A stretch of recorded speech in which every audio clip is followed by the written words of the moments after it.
در میان سنگ ها آینه دارم تا ابد، پاک دل چون چشمه هایم آبیارم تا ابد.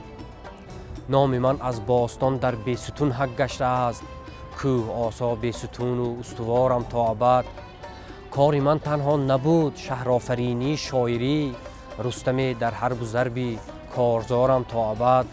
بس که صدها بار رفتم زیر دار از ننگ و نام، سرکش و سرزنده دار و سربدارم تا ابد. از سری صدها چو من دیوارها افراختند، می شوم احیا فنا ناسازگارم تا ابد.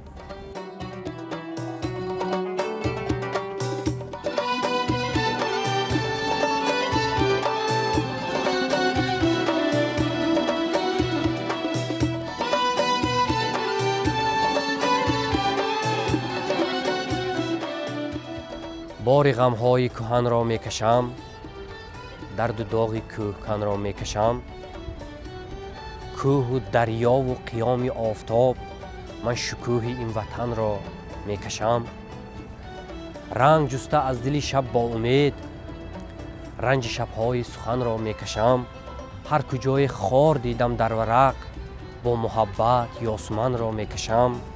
راه دل را می کشم نزدیکتر، زیر چاه چاهکن را می کشم.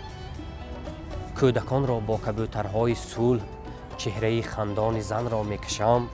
حرف گوید از وطن جمعیت، آن فضای انجمن را می کشم. با هزاران رنگ های واژه ها، منظری حب الوطن را می کشم.